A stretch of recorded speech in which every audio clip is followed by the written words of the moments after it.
রমজানে মানুষ কুরআন পড়ছেন, তারাবিতে হাফেজের তেলাওয়াত, সেহরির পর কুরআন, তারপর ঈদের পর কুরআন বন্ধ হয়ে আলমারিতে উঠছে।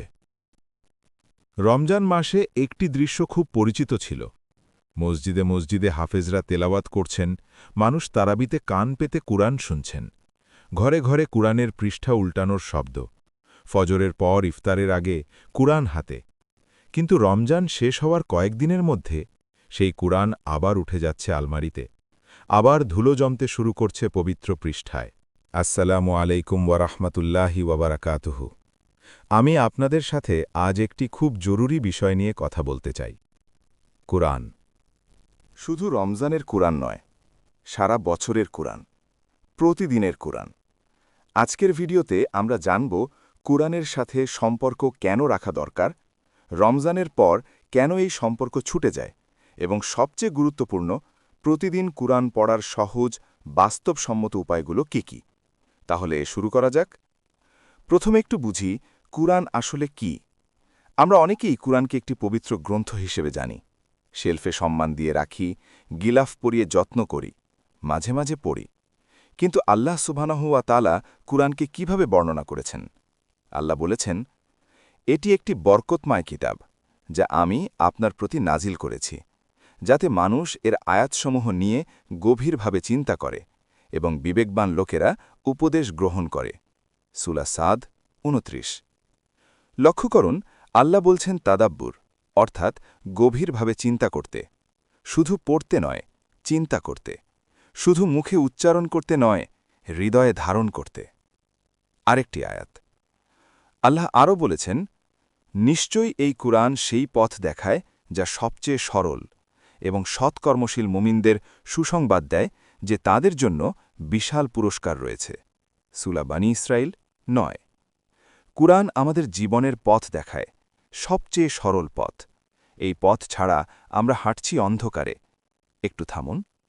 রাসূলুল্লাহ সাল্লাল্লাহু আলাইহি ওয়াসাল্লাম বলেছেন, কুরআন হল আল্লাহর রজ্জু। এটি আল্লাহ থেকে পৃথিবীতে ঝুলানো রশি। যে এটি আঁকড়ে ধরবে, সে হেদায়েত পাবে। যে ছেড়ে দেবে, সে পথ হারাবে। রমজানে আমরা রশিটা শক্ত করে ধরেছিলাম। রমজানের পর কি ছেড়ে দিচ্ছি? অনেকেই হয়তো মনে করছেন, আমি তো কুরআন না পড়লেও ভালোই আছি, কাজকর্ম ঠিকমতো হচ্ছে, পরিবার ভালো আছে। এই কথাটা বলতে চাই, আপনি হয়তো সাময়িকভাবে ঠিক আছেন, কিন্তু কুরআন ছাড়া জীবনে যা হারাচ্ছেন, সেটা হয়তো আপনি অনুভব করতে পারছেন না। কি হারাচ্ছেন? প্রথমত, মনের শান্তি। আল্লাহ বলেছেন, জেনে রাখো, আল্লাহর জিক্রেই অন্তর প্রশান্ত হয়। সূরা রাদ ২৮। কুরআন হল সর্বোত্তম জিকের। কুরআন ছাড়া সেই প্রশান্তি অন্য কোথাও পাওয়া যায় না। মানুষ সারাদিন মোবাইল স্ক্রল করে, নেটফ্লিক্স দেখে, কিন্তু অশান্তি কমে না, কারণ অন্তরের খোরাক কুরআন। অন্য কিছু দিয়ে সেই জায়গা পূরণ হওয়ার নয়। দ্বিতীয়ত, জীবনের সিদ্ধান্তে গাইডেন্স।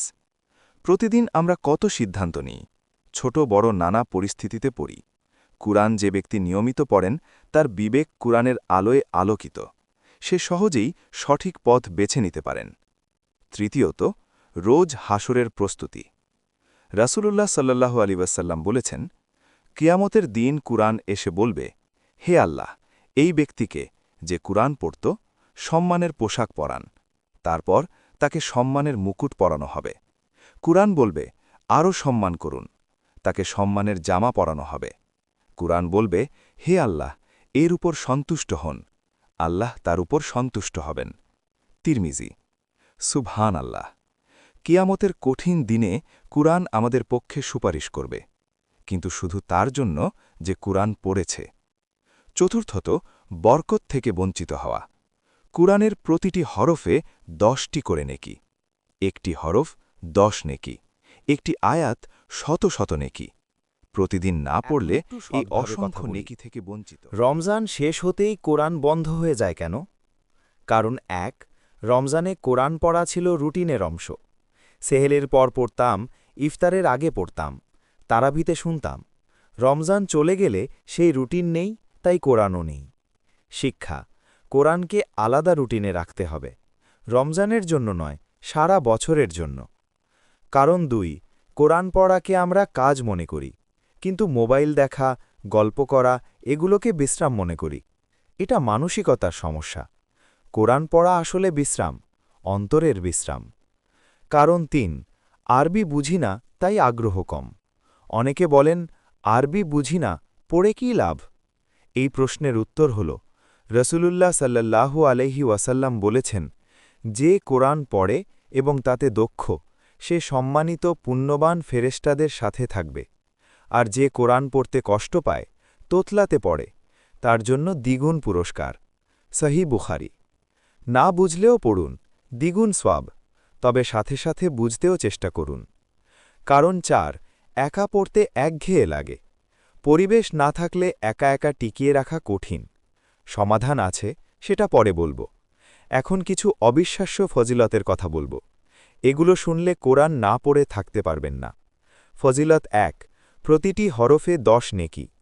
রাসূলুল্লাহ সাল্লাল্লাহু আলাইহি ওয়াসাল্লাম বলেছেন, যে ব্যক্তি আল্লাহর কিতাবের একটি হরফ পড়ে, তার জন্য একটি নেকি, আর একটি নেকি ১০ গুণ হয়।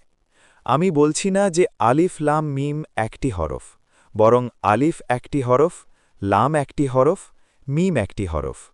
তিরমিজি। মাত্র বিসমিল্লাহ পড়লে ব সমান ১ হরফ সমান ১০ নেকি, ই সমান ১ হরফ সমান ১০ নেকি, স সমান ১ হরফ সমান ১০ নেকি, ম সমান ১ হরফ সমান ১০ নেকি। এভাবে হিসাব করুন। সূরা ফাতেহা সমান ১১৩টি হরফ সমান ১১৩০ নেকি, শুধু একটি সূরায়। ফজিলত ২, কোরআন পাঠকারীর উচ্চ মর্যাদা। রাসূলুল্লাহ সাল্লাল্লাহু আলাইহি ওয়াসাল্লাম বলেছেন, তোমাদের মধ্যে সর্বোত্তম সেই ব্যক্তি যে কোরআন শেখে এবং অন্যকে শেখায়। সহিহ বুখারী। আপনি নিজে শেখেন এবং পরিবারকে শেখান, আপনি উম্মার সর্বোত্তম মানুষদের একজন। ফজিলত ৩, কোরআন কিয়ামতে সুপারিশকারী। রাসূলুল্লাহ সাল্লাল্লাহু আলাইহি ওয়াসাল্লাম বলেছেন, কোরআন পড়ো, কারণ কিয়ামতের দিন কোরআন তার সাথীর জন্য সুপারিশকারী হয়ে আসবে। সহিহ মুসলিম। কিয়ামতের দিন যখন সবাই ভয়ে কাঁপছে, কোরআন এসে বলবে, এ আমার সাথী, একে ক্ষমা করুন। ফজিলত ৪, কোরআন মুখস্থকারীর মাতাপিতার সম্মান। রাসূলুল্লাহ সাল্লাল্লাহু আলাইহি ওয়াসাল্লাম বলেছেন, যে ব্যক্তি কোরআন পড়ে এবং তদনুযায়ী আমল করে, কিয়ামতের দিন তার মাতাপিতাকে এমন মুকুট পরানো হবে, যার আলো সূর্যের আলোর চেয়েও উজ্জ্বল। আবু দাউদ। সন্তানের কোরআন পড়া মাতাপিতাকেও কিয়ামতে পুরস্কৃত করে। ফজিলত ৫, কোরআনওয়ালা ঘর আলোকিত। রাসূলুল্লাহ সাল্লাল্লাহু আলাইহি ওয়াসাল্লাম বলেছেন, যে ঘরে কোরআন তেলাওয়াত হয়, সে ঘর আলোকিত হয় এবং ফেরেশতারা সেই ঘরকে ভরিয়ে দেন। সহিহ ইবনে হিব্বান। আর যে ঘরে কোরআন নেই, সে ঘর যেন কবরের মতো অন্ধকার। এই ৫টি ফজিলতের পর কি কোরআন পড়তে ইচ্ছে হচ্ছে না? আলহামদুলিল্লাহ। এখন আসি মূল বিষয়। প্রতিদিন কোরআন পড়ার ৭টি সহজ উপায়। উপায় ১, ফজরের পর ১০ মিনিট নিয়ম। সবচেয়ে কার্যকর এবং সহজ পদ্ধতি। ফজরের নামাজ পড়ে উঠুন, আজকার পড়ুন, তারপর মাত্র ১০ মিনিট কোরআন। ১০ মিনিটে প্রায় ১ পৃষ্ঠা পড়া যায়। ১ পৃষ্ঠা ইন্টু ৩৬৫ দিন সমান ৩৬৫ পৃষ্ঠা, সমান প্রায় ১ বার খতম। ফজরের পর পড়ার বিশেষ কারণ কি? ১, সকালের মন সবচেয়ে তাজা। ২, দিন শুরু হয় কোরআন দিয়ে, সারা দিন বরকত থাকে। ৩, আল্লাহ বলেছেন, নিশ্চয়ই ফজরের কোরআন পাঠে ফেরেশতারা সাক্ষী থাকে। সূরা বনী ইসরাইল ৭৮। ফজরের তেলাওয়াতের সাক্ষী স্বয়ং ফেরেশতারা। এর চেয়ে বড় মর্যাদা আর কি হতে পারে? ব্যবহারিক পরামর্শ। ঘুম থেকে উঠে আগে ফোন হাতে না নিয়ে সরাসরি অজু করুন, নামাজ পড়ুন, কোরআন খুলুন। উপায় ২, নামাজের সূরা পদ্ধতি। অনেকেই নামাজে বছরের পর বছর শুধু সূরা ইখলাস, সূরা কাফিরুন, সূরা নাস, সূরা ফালাক পড়েন। এই সূরাগুলো অবশ্যই পড়বেন, কিন্তু সাথে নতুন সূরা যোগ করুন। প্রতি সপ্তাহে একটি নতুন ছোট সূরা মুখস্থ করুন। সহজ সূরার তালিকা, ছোট থেকে বড়। সূরা কাউসার ৩ আয়াত, সূরা ইখলাস ৪ আয়াত, সূরা লাহাব ৫ আয়াত, সূরা নাসার ৩ আয়াত, সূরা মাউন ৭ আয়াত, সূরা কুরাইশ ৪ আয়াত, সূরা ফিল ৫ আয়াত, সূরা হুমাজা ৯ আয়াত, সূরা আসর ৩ আয়াত। ১ বছরে ৫২টি সূরা মুখস্থ হওয়া সম্ভব। প্রতি নামাজে নতুন সূরা পড়লে কোরআনের সাথে সম্পর্ক প্রতিদিন নতুন হয়। উপায় ৩ অর্থ বুঝে পড়া পদ্ধতি। কোরআন যদি বোরিং লাগে তার কারণ হল আমরা না বুঝে পড়ছি। একটু ভাবুন, আপনি যদি অজানা ভাষায় লেখা একটি গল্পের বই পড়েন, বুঝতে না পেরে কতক্ষণ ধৈর্য ধরতে পারবেন? কোরআন বুঝলে এটি পৃথিবীর সবচেয়ে চমৎকার গল্পের বই হয়ে যায়। কিভাবে শুরু করবেন? ধাপ ১ প্রথমে নামাজে যে সূরাগুলো পড়েন সেগুলোর বাংলা অর্থ জানুন। সূরা ফাতেহার প্রতিটি লাইনের অর্থ জানুন। নামাজে পড়ার সময় অর্থ মনে করুন। ধাপ ২ প্রতিদিন একটি আয়াত অর্থসহ পড়ুন। শুধু একটি আয়াত, কিন্তু গভীরভাবে। সেই আয়াতটা নিয়ে ভাবুন। তা মিনুজি বাংলা তর্জমা পড়ুন। ভালো মানের বাংলা তর্জমা সংগ্রহ করুন। প্রতিদিন কয়েক আয়াত আরবির সাথে বাংলা পড়ুন। ধাপ ৪ অ্যাপ ব্যবহার করুন। কোরআন.com, আই কোরআন, আল কোরআন এই অ্যাপগুলোতে আরবি পাশে বাংলা অনুবাদ পাওয়া যায়। উপায় ৪ পারিবারিক কোরআন মাজলিস পদ্ধতি। একা পড়তে কঠিন লাগলে পরিবারকে যুক্ত করুন। প্রতি রাতে ঘুমানোর আগে ১৫ মিনিট পরিবার মিলে বসুন। একজন পড়বেন, বাকিরা শুনবেন। তারপর সংক্ষিপ্ত আলোচনা, শেষে দোয়া। মাত্র ১৫ মিনিট, কিন্তু এতে ঘরের পরিবেশ বদলে যায়। সন্তানরা দেখে শেখে। ঘরে ফেরেশতা আসেন। রাসূলুল্লাহ সাল্লাল্লাহু আলাইহি ওয়াসাল্লাম বলেছেন, যে দল আল্লাহর ঘরে বসে কোরআন পড়ে এবং পরস্পর শেখে, তাদের ওপর শান্তি নাজিল হয়। রহমত তাদের ঢেকে নেয়। ফেরেশতারা তাদের ঘিরে থাকে এবং আল্লাহ তাদের নাম তার কাছের মানুষদের কাছে উল্লেখ করেন। সহিহ মুসলিম। আল্লাহ নিজে আপনার পরিবারের কথা ফেরেশতাদের কাছে বলছেন, শুধু কোরআন পড়ার কারণে। উপায় ৫ কোরআন শ্রবণ পদ্ধতি। পড়তে না পারলে শুনুন। রান্না করতে করতে কোরআন শ্রবণ করুন। গাড়িতে যেতে যেতে কোরআন শ্রবণ করুন। হাঁটতে হাঁটতে কোরআন শ্রবণ করুন। ঘুমানোর আগে কোরআন শ্রবণ করুন। আল্লাহ বলেছেন, যখন কোরআন পড়া হয় তখন মনোযোগ দিয়ে শোনো এবং চুপ থাকো, যাতে তোমরা রহমত পাও। সূরা আরাফ ২০৪। মনোযোগ দিয়ে শুনলেই রহমত, পড়তে না পারলেও শ্রবণ করলে উপকার আছে। প্রিয় কারীদের রেকমেন্ডেশন: শাইখ আব্দুর রহমান আসসুদাইস, শাইখ মিশারি রাশিদ আল আফাসি, শাইখ সাদ আল গামিদি, শাইখ মাহের আল মুয়াইকিলি। উপায় ৬ মুখস্থ সূরা পুনরাবৃত্তি পদ্ধতি। যাদের আগে মুখস্থ করা সূরা আছে সেগুলো প্রতিদিন একবার মুখে মুখে পড়ুন। রাস্তায় হাঁটতে হাঁটতে, অপেক্ষা করতে করতে, কাজের ফাঁকে। এতে দুটো কাজ হয়: ১ মুখস্থ সূরা ভুলে যায়, ২ সব সময় কোরআনের সাথে সংযোগ থাকে। উপায় ৭ কোরআন জার্নাল পদ্ধতি। প্রতিদিন যে আয়াত পড়লেন সেটা থেকে একটি শিক্ষা একটি নোটবুকে লিখুন। এটা খুব শক্তিশালী একটি পদ্ধতি। কেন? কারণ লিখলে মনে থাকে। লেখার সময় গভীরভাবে ভাবতে হয়। পরে পড়লে অনুপ্রেরণা পাওয়া যায়। একটি ছোট নোটবুক নিন। তারিখ, আয়াত, অর্থ এবং আপনার মনের একটি কথা। মাসিক মাত্র ৫ পরিকল্পনা মিনিট। দিচ্ছি। স্তর ১ নতুন শুরুকারী, যারা এখন প্রায় কোরআন পড়েন না। প্রথম সপ্তাহ প্রতিদিন শুধু সূরা ফাতেহা অর্থসহ পড়ুন। ১ মিনিট সময় লাগবে। দ্বিতীয় সপ্তাহ সূরা ফাতেহা প্লাস সূরা ইখলাস, প্রতিদিন ৩ মিনিট।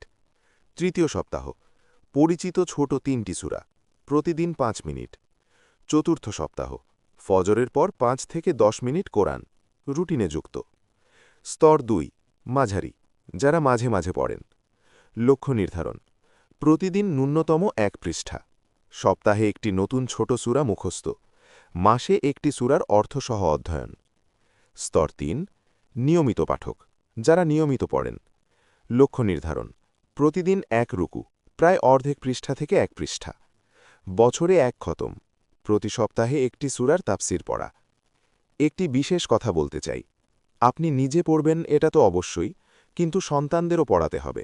আমরা অনেক সময় সন্তানদের ইংরেজি শেখাতে কত পরিশ্রম করি, কত টাকা খরচ করি, কিন্তু কোরআন শেখানোর ব্যাপারে অবহেলা করি। অথচ কোরআন শেখানো মাতাপিতার সবচেয়ে বড় দায়িত্ব।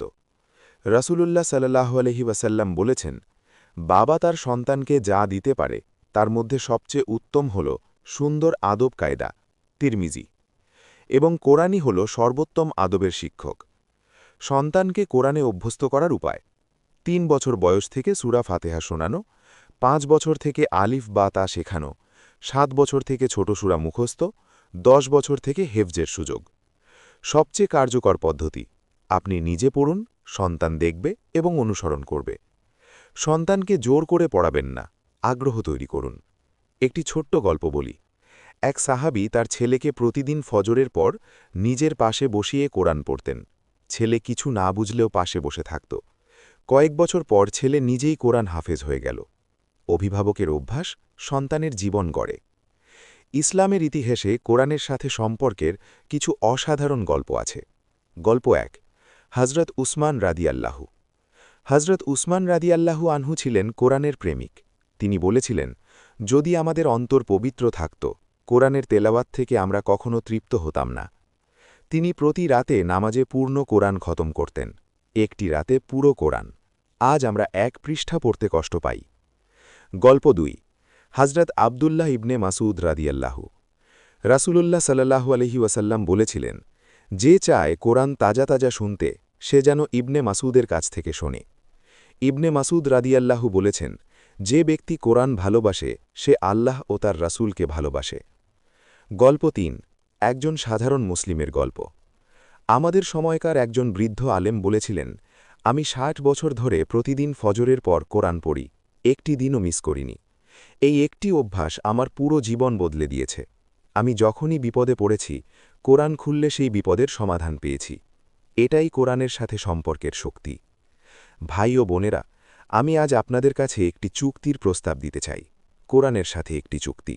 আপনি বলুন, হে আল্লাহ, আজ থেকে প্রতিদিন অন্তত একটু হলেও তোমার কিতাব পড়ব। ফজরের পর, জোহরের আগে বা রাতে ঘুমানোর আগে, যে কোনো একটি সময়। অল্প হলেও, কিন্তু প্রতিদিন। এই চুক্তি করুন। কোরআন আল্লাহর কালাম। আল্লাহ নিজে এই কথাগুলো বলেছেন। এই কথাগুলো আপনার জন্য। আপনার সমস্যার সমাধান এতে, আপনার জীবনের পথ এতে, আপনার পরকালের প্রস্তুতি এতে। এই বইটি বন্ধ করে আলমারিতে রাখার নয়, প্রতিদিনের সাথী করার। আল্লাহ আমাদের সবাইকে কোরআনের মহাব্বত দান করুন। প্রতিদিন কোরআন পড়ার তৌফিক দিন। কোরআনকে আমাদের অন্তরের আলো বানিয়ে দিন। কিয়ামতের দিন কোরআন যেন আমাদের সুপারিশকারী হয়। আমিন, ইয়া রাব্বাল আলামিন। আজকের ভিডিও লাইক করুন। পরিবারের যাদের কোরআনের সাথে সম্পর্ক কমে গেছে, তাদের সাথে শেয়ার করুন। কমেন্ট করুন, আপনি প্রতিদিন কখন কোরআন পড়বেন? ফজরের পর, রাতে, নাকি অন্য সময়? চ্যানেলে নতুন হলে সাবস্ক্রাইব করুন। প্রতিদিন নতুন ইসলামিক ভিডিও আসছে। আল্লাহ হাফেজ। আসসালামু আলাইকুম ওয়া রাহমাতুল্লাহি ওয়া বারাকাতুহু।